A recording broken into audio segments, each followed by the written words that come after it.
我喺度作出一個呼籲，任何市民如果考慮今年10月1號參與一個佔中行動呢，係請你哋要慎重考慮。如果你參加呢個活動，會唔會帶嚟社會上一啲好大嘅衝擊，或者對你自己個人有一定程度嘅傷害？市民當然喺一個文明嘅社會上邊，佢係可以享有言論自由、示威遊行嘅權利。但係當你進行呢個活動，都應該要守應該嘅法律，唔會影響到個社會秩序。呢個唔係一般性嘅遊行。如果有遊行，你哋係除咗要申請警方不反對通知書之後，去一個指定嘅路線進行遊行，喺一個指定嘅時間之內完成。但係呢個佔中行動可能持續3日4日，可能持續3個禮拜4個禮拜或者幾個月。大家有冇想清楚？香港一個咁文明法治嘅地方，係冇可能容許一大班人聚結喺一個地方嘅裏邊，係影響到個交通同埋社會秩序。呢個係同一個法律係構成一個好大嘅抵觸。而且你哋去集結喺中環上邊，如果你哋係超出咗一定嘅時間停留過長呢，警方必然係會採取清場行動。進行清場行動喺咁大班人裏邊呢，一定會出現一個肢體碰撞嘅情況，而引起有人受傷，可以係警方人員，可以係保安人員，或者係示威遊行嘅人士。我真係唔希望佔中行動因為集結一大班人，而因為喺清場行動引起人群失控，而出現蘭桂坊事件，出現人踩人嘅事件。大家應該要有個危機感。當一大班人集結一齊好緊迫嗰陣時，如果係警方採取呢個清場行動，或者因為前線最前排嗰啲流行人士作出一啲反抗性嘅行為，而迫使警方使用胡椒噴霧，甚至乎警棍的話呢，咁嗰班人呢必然呢就會發生呢個肢體碰撞，同埋或者一個好急切嘅撤退，而引致企喺後排或者中間嘅人士呢過分擠迫跌倒在地上邊，跟住一個好急忙嘅逃亡嗰個人群逃亡嗰個時間呢，就會出現人踩人嘅事件。呢個個影響力呢係負面呢係相當之大嘅。我唔希望有呢啲事情發生，但如果真係有呢件事情發生，我喺度忠告任何人士，當你跌倒嗰陣時，避免俾第二啲人踩到你呢，引致你窒息呢，你真係要個胸部同地面保留翻重量一個大啲嘅空間。因為如果有人幾個人不停喺你背脊上面係咁踩呢，係你令到你個胸部呢壓迫去個肺部嗰度呢，係你肺部唔夠空氣呢，就會影響到你窒息嘅。大家要注意呢點。所以呢，喺未佔中之前，大家應該反思應唔應該去佔中，因為呢個係除咗呢個咁嘅集會呢，呢個聚集結咁多人喺度，除咗係一個非法嘅集結，影響到你自己嘅前途，留咗一個刑事嘅案底，仲有機會因為人群過分擠迫，影響到你自己嘅性命、人身安全。其實喺呢個咁文明嘅社會，任何人都有發表言論嘅自由，只係憑着良心講説話，講得出你自己對呢方面嘅訴求有啲乜嘢理據喺度呢？大家可以通過好多網絡、好多媒體可以發表你自己對事物嘅睇法同觀點，冇必要係集結一大班人係構成社會擾亂呢個秩序。你哋嘅犧牲值唔值得呢？係咪你哋自己肢體受傷，甚至乎留下刑事記錄呢兩項嘅犧牲，放棄埋行業三樣嘅犧牲而換嚟你自己想達到嘅目的？如果換唔到你哋想達到嘅目的，而你又要犧牲咗呢三樣嘢，咁你覺得係咪一個無謂嘅犧牲？香港係容許你發表言論自由嘅空間，點解你唔採取一啲溫和性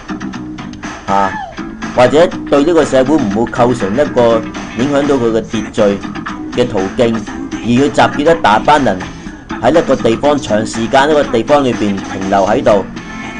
阻塞交通，影響社會秩序，影響經濟？點解要咁做呢？得益者或者係某十幾個召集人或者呢啲嘅團體嘅領導人，佢覺得係因為呢個事件上邊俾佢經常喺台上邊用咪講嘢會造成一種影響力成為傳媒國際傳媒嘅焦點，令到佢揚名四海，可能佢哋會有呢種咁嘅錯覺，而覺得係一種受到嘅利益。但係大多數嘅人群，佢哋係一個無謂嘅犧牲。如果參與呢啲咁嘅性質嘅活動，因為呢個唔係一個以往香港裏邊好守秩序嘅遊行，係一個破壞緊社會秩序嘅集結嘅行為。雖然我都睇到喺電視上面睇到遇到有混亂嘅場合，好多示威者、遊行者佢都高舉雙手表示我冇製造暴力，我只不過個人企喺度嘅啫，我冇同任何人士發生肢體碰撞。但係由於人群咁擠迫，你係有陣時你係冇可能你企喺固定嘅一點你唔逼人或者後邊啲人逼緊你，都會有肢體碰撞而引致有人受傷。最唔希望就係會出現人踩人嘅場合。其實邊一種制度選舉呢個特區行政長官都有佢嘅利處同弊處。而家大家應該要珍惜一人一票嘅機會。97前有好多香港人都擔心回歸之後會唔會失去咗言論自由，或者你講錯一句說話涉及咗政治呢，就會以言立罪要坐監各樣嘢。呢10幾年嚟，大家可以睇到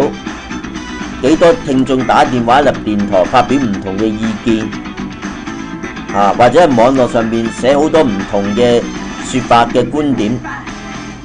都可以享有呢個咁嘅自由嘅權利，已經係一個相當之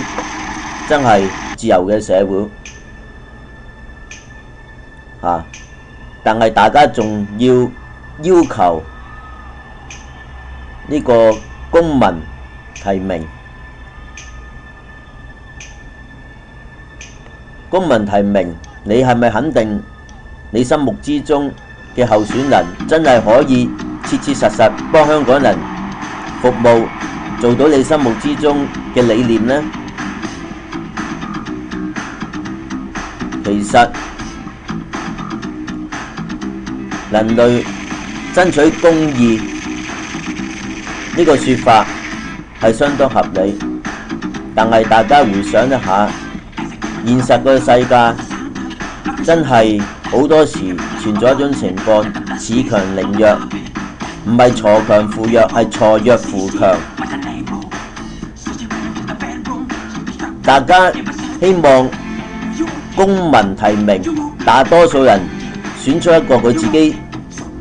最理想嘅行政長官，但喺第二啲場所、第二啲機構，比方學校、公司、家庭嘅揸 fit 人，係咪留你哋一人一票公民提名？邊個高司工程係做 CEO？ 邊個導師係升佢做校長、訓導主任？喺家庭上邊發生啲重大事故，邊一個負責去做領導？係咪全部都係由呢啲組織嘅成員一人一票咁樣產生一個領導人出嚟呢？係咪學校、中學、小學、大學，係咪你哋所有學生家長一齊選一個人選出嚟做校長、做訓導主任？公司係咪你哋所有同事最基層、中層、上層都有權同等權利，一人一票選一個 CEO、一個總經理出嚟呢？喺屋企你哋嘅地位係咪又平等呢？好多時大家你理解一下，如果你係強勢，不論你喺公司、學校、家庭，你都好有 say， 你都好有影響力。就算你做嗰啲嘢，你推出嚟嘅理念係唔合乎原則、唔合乎公義，但係一樣有好多支持者，呢個亦都係事實。我哋最近身最貼身周邊嘅環境嘅生活大家都未爭取到公義我諗呢方面，首先如果你話要着重呢個公民提名，選出我哋嘅行政長官，不如好好地推出一啲改革制度，係教育市民如何孕育公民意識，如何尊重唔同人士嘅意見，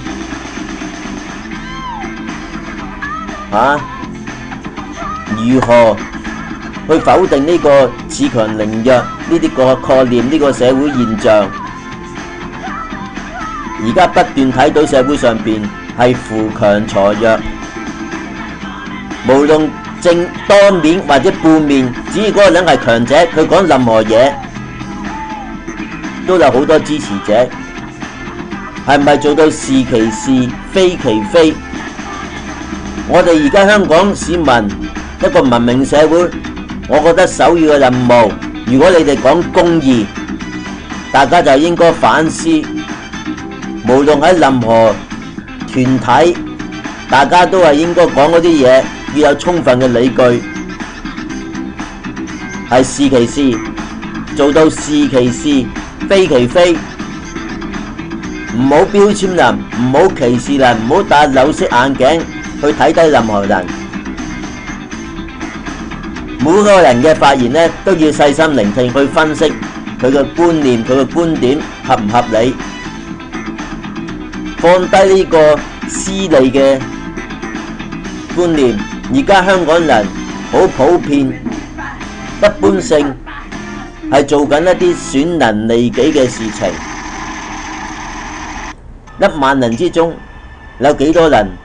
係作出一個好偉大嘅貢獻，願意首要係維持呢個公義公益，願意自己作出一個個人嘅犧牲，損己利人，有幾多人做到呢樣嘢啊？一般都係有非物質有實質嘅利益輸送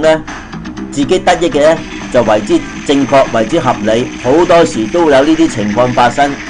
我唔喺度舉例咁多啦。但係如果個社會係行公義，我覺得所有參與佔中行動嘅人佢都咁希望爭取公義唔該你哋日後喺你哋嘅生活裏邊係做一啲利己利人或者係損己利人嘅事情，係一切係以